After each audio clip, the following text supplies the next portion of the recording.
Hello tears, இன்னைக்கு பாவக்காய் fry செய்கிறது எப்படின்னு பார்க்கலாமா? ஐயோ, பாவக்காவா அப்படின்னு நீங்கள் நினைக்கிறது எனக்கு தெரியுதுங்க. இதை கசப்பு இல்லாமலாம் செய்ய முடியாதுங்க. கசப்பு கம்மியாக வேணால் செய்யலாம். வாங்க எப்படி செய்கிறதுன்னு பார்க்கலாம். நான் 3 பாவக்காய் எடுத்திருக்கேன். பாவக்காவை நல்லா வாஷ் பண்ணிவிட்டு எடுத்திருக்கேங்க. இப்போ நான் அதை ரவுண்டாக கட் பண்ணுறேன். ரொம்ப பேப்பர் மாதிரி தின்னாக இல்லாமல் கொஞ்சம் லைட் திக்காக கட் பண்ணுறேங்க. இப்போ அதில் இருக்க விதையெல்லாம் எடுத்து வைக்கிறேன்.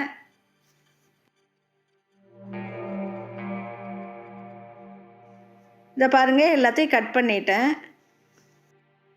இப்போ இது செய்ய தேவையான இன்க்ரீடியன்ட்ஸ்: பாவக்காய் 3, சோள மாவு 4 ஸ்பூன், தயிர் 1 பெரிய ஸ்பூன், மிளகாய்த்தூள் 1 ஸ்பூன், பெருங்காயம் சிறிதளவு, மஞ்சள் சிறிதளவு, லெமன் 1/2 லெமன் எடுத்திருக்கேன், உப்பு சிறிதளவு. இப்போ ஒரு பவுல் எடுத்து வச்சுருக்கேன். அதில் கட் பண்ணி வச்சுருக்க பாவக்காவை ஆட் பண்ணுறேன். இப்போ தேவையான அளவு உப்பு ஆட் பண்ணுறேன்.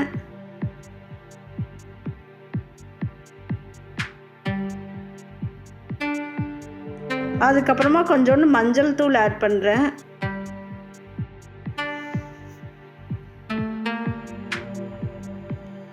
அப்புறம் நம்ம எடுத்து வச்சுருக்க கொஞ்சோண்டு பெருங்காயத்தூள் ஆட் பண்ணுறேன். அதுக்கப்புறம் 1 ஸ்பூன் சில்லி பவுடர் ஆட் பண்ணுறேங்க. இந்த சில்லி பவுடர் பார்க்க தான் இவ்வளோ கலராக இருக்கும், ஆனால் காரம் இருக்காது. இது காஷ்மீரி சில்லி. ரெசிப்பியில் இது போட்டு பண்ணும்போது ரெசிபிக்கு நம்ம தனியாக கலர் போட வேண்டாம். ரெசிபி நல்லா கலர்ஃபுல்லாக வரும். அதனால தான் இதை யூஸ் பண்ணியிருக்கேங்க. 1/2 லெமன் ஜூஸ் ஆட் பண்ணுறேன்.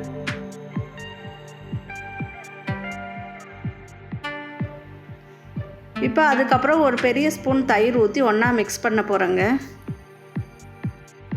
சரிங்க, ஒரு விடுகதை சொல்கிறேன். உங்களுக்கு தெரிஞ்சால் கமெண்ட் பண்ணுங்கள். இல்லைனா இந்த வீடியோலேயே நான் ஆன்சர் சொல்கிறேன். கல்லுக்கும் முள்ளுக்கும் அஞ்சாதவன் பல்ல நீரை கண்டு பதைக்கிறான். அது என்னன்னு சொல்லுங்கள் பார்ப்போம்.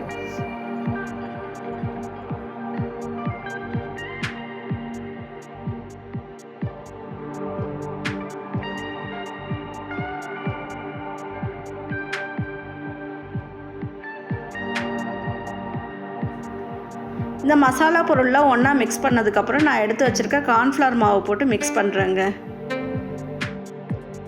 இந்த சேனல் நேம் எம்மி கிறிஸ்ப். இதில் நல்லா ஈஸியான குக்கிங் வீடியோஸ்லாம் அப்லோட் பண்ணிகிட்ருக்கோங்க. பிகினர்ஸ் கூட கண்டிப்பாக ட்ரை பண்ணி பார்க்கலாம். பார்த்து உங்களுக்கு பிடிச்சிருந்தா எங்கள் சேனலை லைக் பண்ணுங்கள், ஷேர் பண்ணுங்கள், கமெண்ட் பண்ணுங்கள், சப்ஸ்கிரைப் பண்ணுங்கள். இனிமேலும் நிறைய வீடியோஸ் அப்லோட் பண்ணிகிட்டே தாங்க இருப்போம். அதெல்லாம் பார்த்துட்டு எங்கள் சேனலுக்கு சப்போர்ட் பண்ணுங்கள்.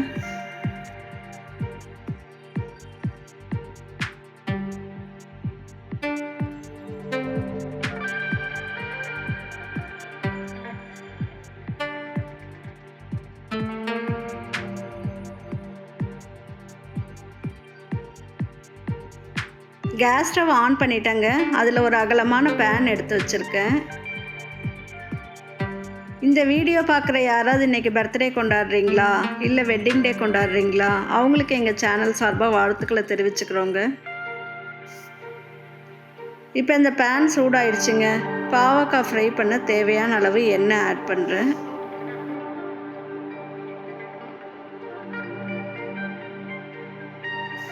எண்ணெயை ஹை ஃப்ளேமில் வச்சு சூடு பண்ணிவிட்டு இப்போ மீடியம் ஃப்ளேமில் மாற்றிட்டேன்.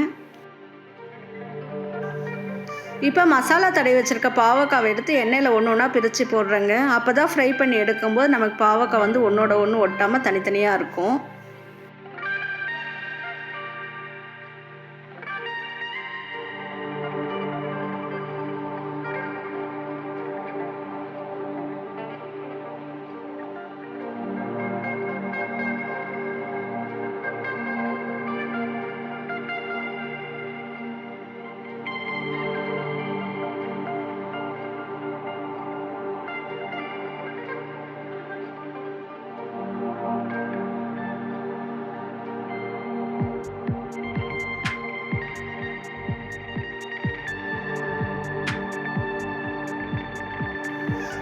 இப்போ பாவக்காய்லாம் நல்லா ஃப்ரை ஆகிட்டுருக்கு.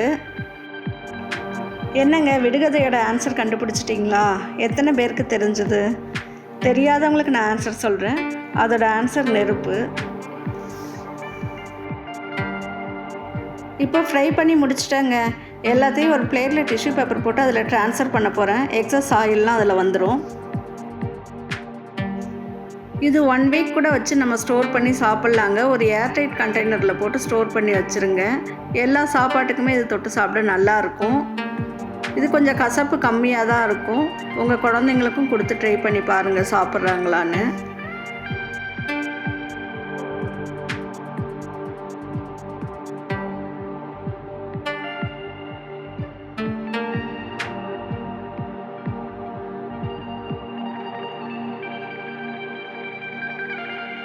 இப்போ சூப்பரான பாவக்காய் ஃப்ரை ரெடி ஆயிடுச்சு.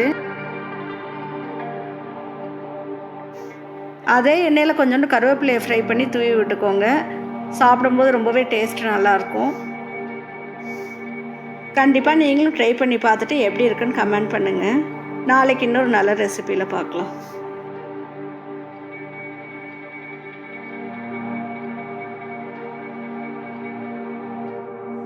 தேங்க்ஸ் ஃபார் வாட்சிங். Love you to all. நாளைக்கு இன்னொரு நல்ல வீடியோவில் மீட் பண்ணுவோம். என்றும் புன்னகையுடன் எம்ஏ கிறிஸ்ப்.